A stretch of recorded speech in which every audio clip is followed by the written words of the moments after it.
folks, once again back again with my friends. We're here looking at TV remote, a Python exercise done from Codewars. And yeah, I promise eventually I'll do one that's not in Codewars, but I'm kind of on a roll here, and Codewars is awesome. So I like the exercises they're doing. I don't want to put a heck of a lot of planning into it, just like, do it, get it done, put it out there for the people. So I'm sticking with the routine for now, and I am. So TV remote, and it's a 7 Caillou. This is a pretty good one. I like the idea of this one. I probably say that a lot, don't I? Yeah. All right. My TV remote control has arrow buttons and an OK button. I can use these to move a cursor in a logical screen keyboard to type words. The screen keyboard layout looks like this. So here's a look at the keyboard that they're talking about on a TV remote. And it says the task here is how many button presses on my remote are required to type a given word. So you're going to be given a word and you got to type it out using this keyboard and like moving key by key to type out the word. And some notes and some sort of rules here. The cursor always starts at the top, or the cursor always starts on the letter A, which is at the top left. So it's up here. There's your A. And remember to also press OK to accept a character. Or no, to accept each character. So yeah, after you type a character, actually no, after you type, yeah, after each character you must type OK. I kind of got that messed up a little bit. You got to take a direct route from one character to the next, and the cursor does not wrap. You can't go off one edge and then wrap around to kind of save time or whatever, to save key presses. You gotta, you can't wrap.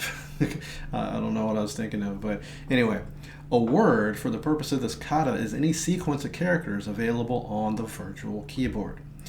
All right, let's look at some examples here, where you're going to be given a word, basically a sequence of characters, and you got to determine how many key presses it takes to do the total word. And you've got to, there's some rules at play here. To demonstrate this, I'm going to split my screen, and I've created a replica of the virtual keyboard in using AI, like we use AI for everything nowadays. I'm sure I could have done it a different way, but yeah, whatever. But here I've got the virtual keyboard because I want to have this this example side by side with the keyboard so you can kind of see what my strategy is here. So you're going to be given a sequence of characters or a word like Codewars, and you've got to see how many total key presses it is to type in all the characters. And it says that it starts at the top left with A, so you always have to start there, and you got to take a direct route to the key. So what we're given is Codewars. So we have, of course, it starts with the C. We got to start with A because that's where all the words are going to start with. So we got to start with A. So you're starting up here, and how do you get to C? It's A, B, C, and there's our first letter. And how many key presses was that? It was from A to B, it's 1, and then B to C, it's another, that's 2, but then there is OK. So then OK is the third one, so it's 3. And that's why it says 3. Now we got to go to O from C. See, you got to pick up where you left off when you're doing the navigation. So it's like how many spots from each letter to each other letter, including OK. So you got to go to how many spots, then OK. So you go from C to O. See, O's over here. So, and there's a few routes you can take. If you hop here to, let's say, that's 1, that's 2, and that's 3, then that's 4, and that gets you to O, 4, and you add 1, and it's going to be 5. Now, I went this way, but actually any way you go is going to be the same number, and this is what I figured out when I did this before. So let's go from C to O. If you go 1, 2, 3, 4, and then 5 for OK, it's still 5. So whether you go across and down or down and across, it is still 5. So no matter what route you take, it's going to be the same. And that's what kind of helped me solve this thing. It's that every route you take is going to be the same number, and you can't go diagonal. I don't know if it says that anywhere, but it's a no-go. So you got to go like across and down, up, like those directions. I guess you could say vertical, horizontal only. So let's look at one more position change where you go from O to D. See, D is up here and O is down here. We were just kind of up here with C, but let's take it. Let's check it out. I was going to say take it out. I don't want to do that. Okay, O, and that's 1, that's 2, that's 3. So that's 3 to get to D. You add 1 for the OK, like we say here over and over again. So 1, 2, 3. I already forgot. So it's a 4.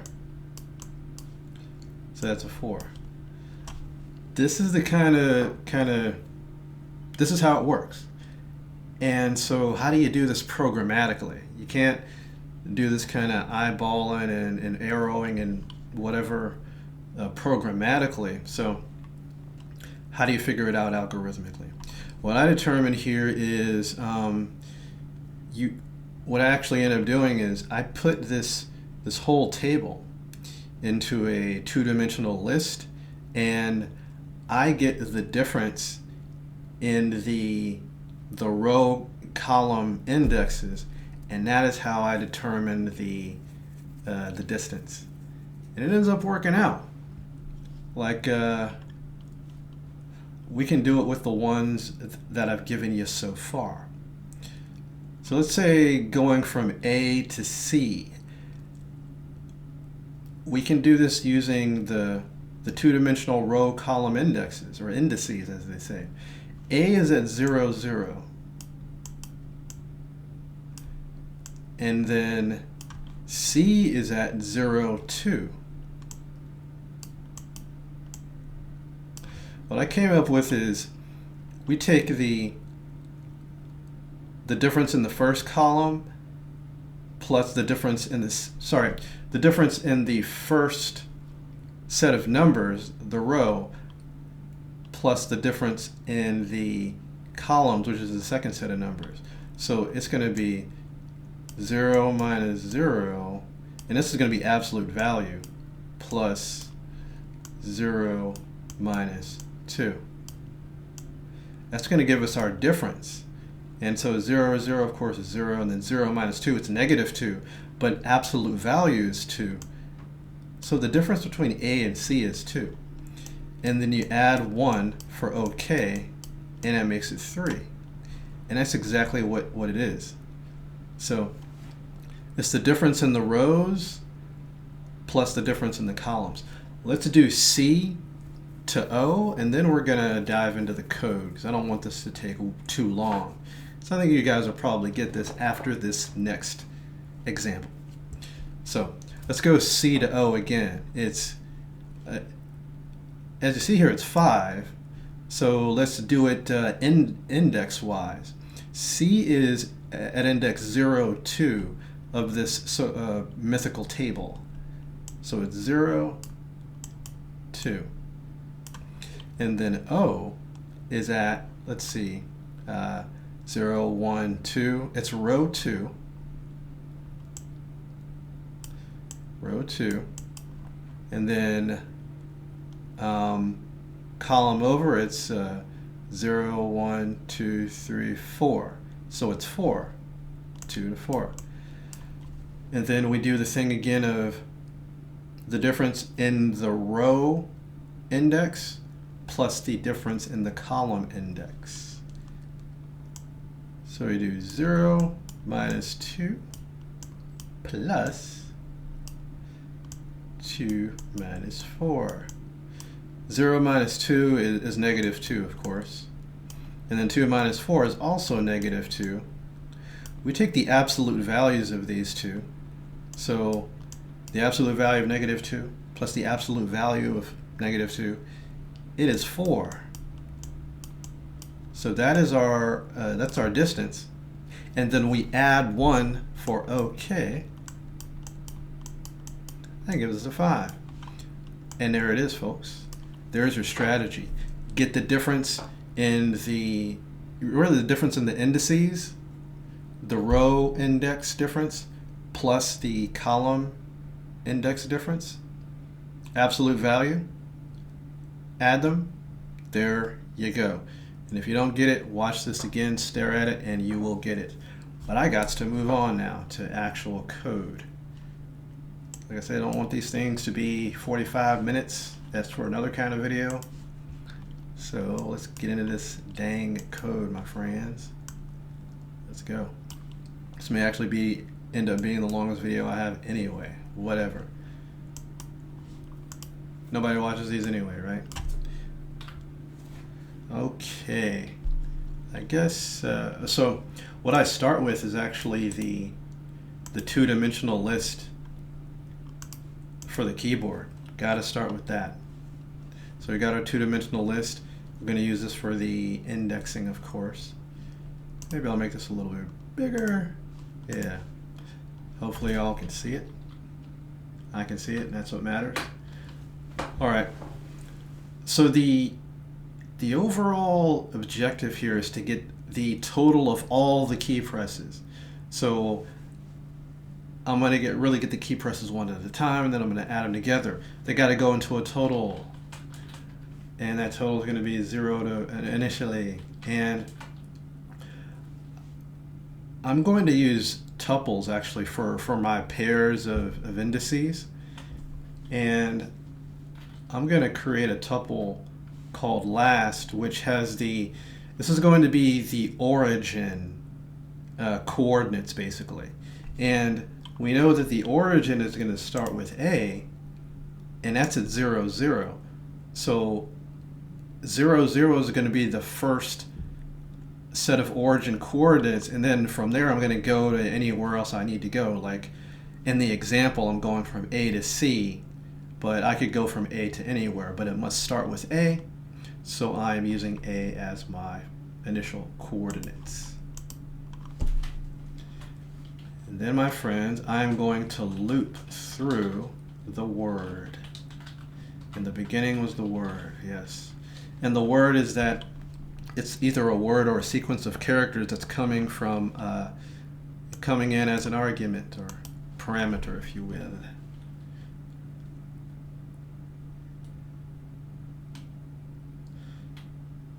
All right, and I'm going to create a variable, and this is going to hold it's going to hold the index within a row of where I find a certain letter. But right now it's going to be none. Just setting this as a placeholder, but as I go through and loop through letter by letter, I'm going to need to find the letter in a row, in a particular row, and I'm going to use find. I'm going to use found to find that. I'm going to create a tuple for current. This will be the current. This will be the destination tuple, actually. So, like if you're going from A to C, A would be last and C would be current. And then, of course, I've got to get the span in between them. And I'm going to create another.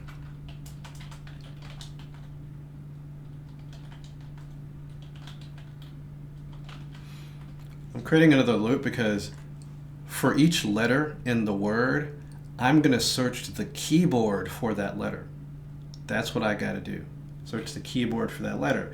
And I'm going to loop through the keyboard to do so. Is There's probably a better way to search the keyboard, but this is what I came up with at the time. And what I'm going to do is I'm going to search the keyboard row by row. So I didn't want to create a nested looping situation here. So I'm going to go row by row. And so I'm going to do it kind of unorthodox. Check it out.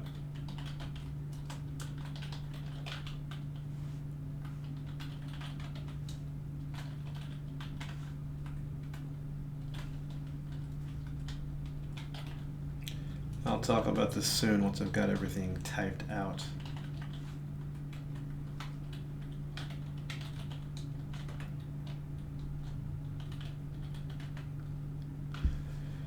All right, folks, ready to talk about this. So I'm looping through the keyboard. What I'm doing is going through row by row. And I'm going to do a little exception handling, although it's not really good exception handling. I'm going to, for each row, I'm going to call the index function, and I'm going to try to get the index of the current character from the word. And as you know, with index, it will return, or it'll raise an exception if you don't find what you're looking for with index.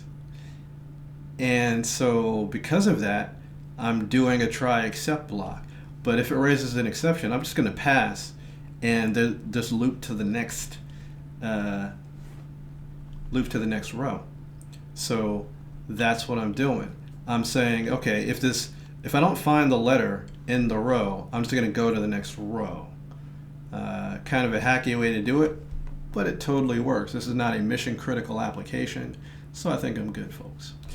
Okay, so I'm going to go through row by row and look for the index of a certain letter. Let's say I'm searching for the letter T. As I go through, it's not in this first one. So I go to the next one. Not here, not here, but it is here on this row. I get the index of it. 0, 1, 2, 3, 4. So 4. That's going to go into found. I've got the index of the letter T in from that row. And then what I'm going to do is I'm going to make current, which is my destination, I'm going to make it a tuple of J, which is the current row, and then found, which is the current element in that row. So this is going to be a complete coordinate pair for what what my destination is. So last is going to be the origin, and current is going to be the destination. So like if my origin was A, I've got my destination here, and then I can, go and zero it in. Yep. So current will be that destination. So once I got the destination, now I need to do something with it. I need to see how many spaces it is between my origin and my destination. And I'm about to do that in code here. Obviously, it's not done yet. So actually, to save a little time, I'm going to copy this piece in here.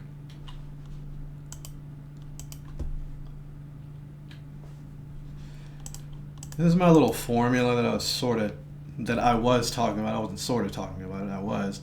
I'm going to take the row. I'm going to take the row indices, the absolute value of the differences, plus the absolute value of the differences of the columns. Rows, columns. So index 0 would be the rows, because of course the row comes first in a coordinate pair like this, and then the columns will come next at index 1, and then the +1 is the OK button. There we go, folks. So this is going to give us our distance for one letter to another one, because last is the origin, current is the destination. Last, origin, current, destination. And see, when I get this difference, well, also, I'm doing absolute value, as you see. Once I get this difference, it's going to go into total. It's going to accumulate. So this line is for a single, going to a single letter. I get the total for that letter, add it to the complete total. So total is going to hold the entire total for all of my key presses, or all of my letters, I guess you could say. And that's that, folks. It's not over yet because I'm still in a loop, and what I've got to do is I'm going to have to make last equal to current in this loop, because once I get to my new destination becomes my origin for the next turn. See, like once I go from A to T, T becomes my new origin, where the next letter that I go to is going to start from T to the next letter. So last must equal current, and the cycle continues. But that's it. Once all that rigmarole is done, I return the total, and that's it. A little complicated here, but if you didn't get a piece of it, just rewind the scroll and take another look. So I'm gonna run this sucker, as I say all the time. Let's get it. That works. All right, flying colors. I'm raising my hands right now if my audio sounds different. Let's go. Of course, I already knew that, I already had the solution, of course. I don't really completely go off the top of the head here, but here it is, folks. I like this one. TV remote, Python, Codewars. Let's get it. Let's get it cracking. Let's get it crack-a-lacking. Have a good day. Have a good summer. Have a good year, 2025. That one.